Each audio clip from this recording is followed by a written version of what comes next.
Today we're taking a look at 220 bottles better than Blanton's. Well, maybe. Or are we? Let's do this.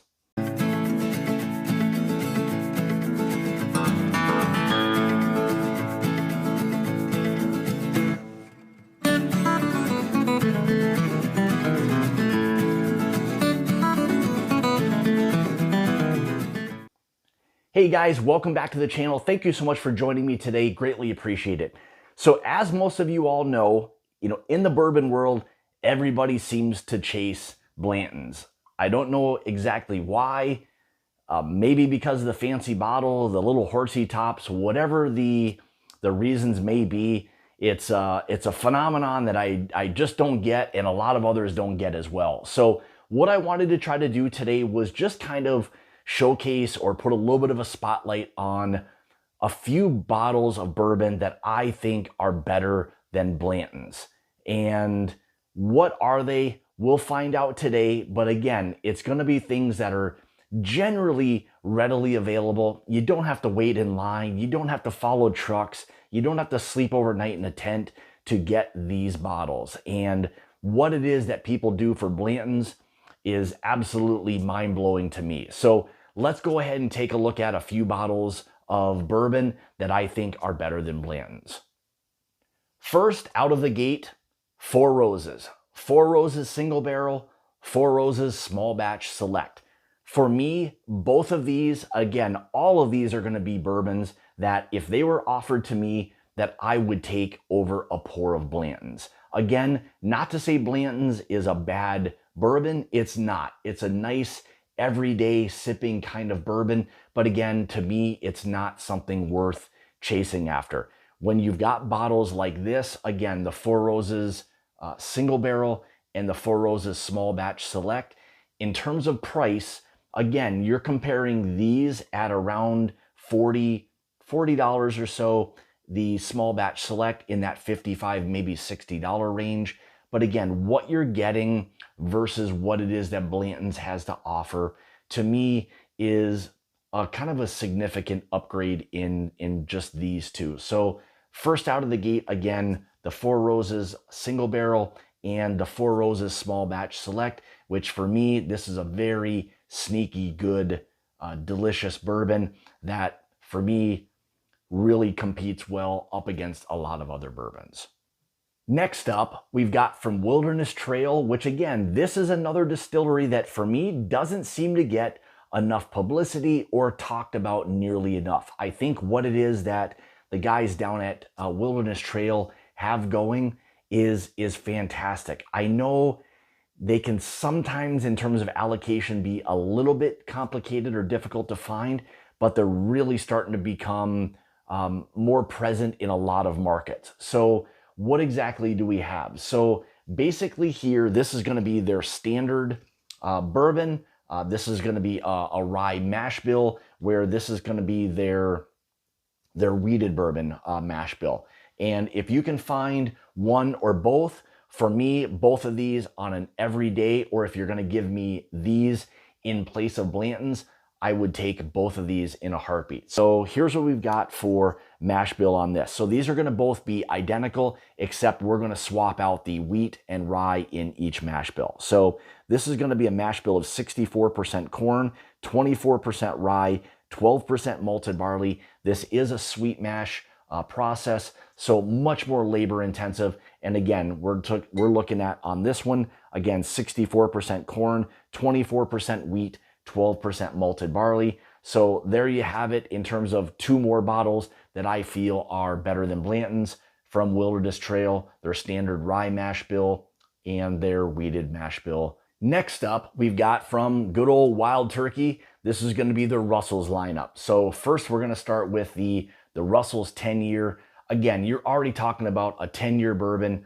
Again, 90 proof, full of flavor. Step up from that would be to this, then you're going to the Russell's single barrel at 110 proof. Again, both of these are, for me, more superior in terms of overall flavor and profile than what it is you get from Blanton's. So again, Russell's 10-year and Russell's single barrel, both tried and true, incredible values. I mean, you're talking about for the Russell's 10-year, right around that $30 price point, again, for a 10-year bourbon, 90 proof. Doesn't that proof kind of fool you? It's really full of flavor and a fantastic bourbon. You can step up to the big brother and go right to the Russell single barrel, 110 proof, incredible bourbon. So there you have it. Again, two bourbons that I would prefer over Blanton's. Russell's 10-year, Russell's single barrel. Next up in the battle of what do I prefer over Blanton's, from Brown-Forman, two more fantastic bourbons. Cooper's Craft 100, Old Forester Signature 100. Again, big, bold flavors. Love those chocolates, heavy brown sugars, nice dark fruits. Again, I think with what these two have to offer is, for me, significant upgrade from what it is that Blanton's has to offer. And again, two more bourbons that I would prefer over Blanton's any day of the week. Again, both 100 proof. If you can find the Signature 100, perfect.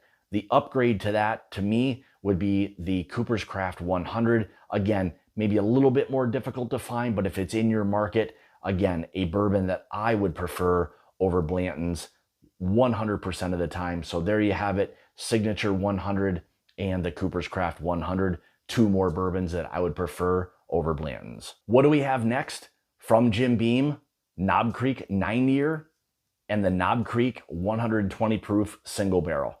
Again, you're talking about two bourbons that in today's day and age, in overall value for what it is you're getting, you're talking about the Knob Creek 9-year at 100 proof for right around $35, maybe $40, could be the best value in bourbon, period. The step up from there, again, is going to be shifting over to their 120 proof single barrels. Again, just a fantastic valued bourbon. And again, both of these are bourbons that I would take 100% of the time over Blanton's. I'm a huge Knob Creek fan, and I think, again, those heavy brown sugars, dark fruits. Again, with Jim Beam, you do get a little bit of that nutty characteristic, which is something you've got to kind of be okay with or appreciate. But in terms of the overall richness and complexity, both of these, to me, outshine what it is that Blanton's has to offer every day of the week. Last, but definitely not least, from Maker's Mark. So here's something we can kind of focus on a little bit. The Maker's cast strength, for me, again, at around $35, maybe $40 max. You're talking about roughly a 6-year wheated bourbon. Again, I know it's wheated in comparison to Blanton's, but it's something that I think the overall richness and complexity just allows it to shine a little bit more than what it is that Blanton's has. Now, here's something that, again, this is a big step up, but we can talk about two things here. The Maker's 46 and or the Maker's 46 cast strength. What it is that 46 has to offer, again, is a significant upgrade over Blanton's in terms of the overall profile. You get a lot of those nice doughy aspects, you know, maybe some kind of rich, kind of a glazed donut, nice honeys. There's this softness, but still this rich overall complexity to whether it's the 46 and, again, its big brother, the 46 cast strength. Both or all three of them end up being bourbons that I would take over a pour of Blanton's any day. So there you have it.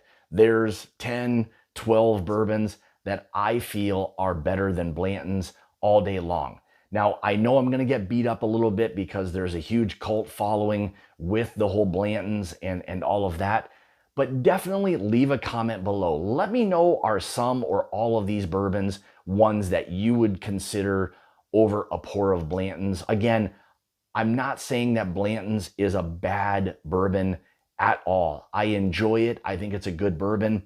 My issue is I just don't think it's one of those bourbons that people have to go crazy over in terms of the things that people do, waiting in line, spending, you know, the night at places, you know, following trucks, you know, trying to wait for little secret tips on when it's going to drop at a liquor store, all of those things.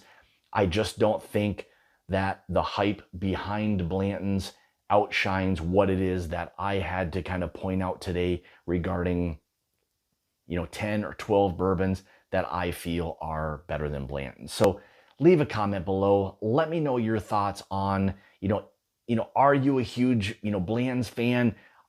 Do you think that the waiting in line or lotteries or following trucks, outshines what it is that I kind of pointed out today? I think, you have to kind of weigh those factors in terms of what it is you're getting versus value. And to me, what I kind of pointed out today outshines all of those other factors surrounding the Blantons and the bottle itself. So there you have it. Again, leave a comment below. I'd love to hear from you. If you'd like to follow me, you can on Facebook, Instagram, Twitter, all of those places at My Bourbon Journey.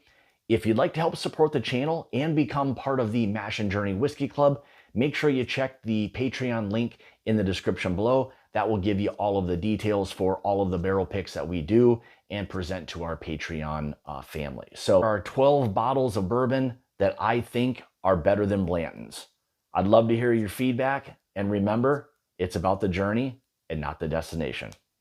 Cheers. I think I'm gonna sip on a little bit of Blanton's considering I just bashed the hell out of it.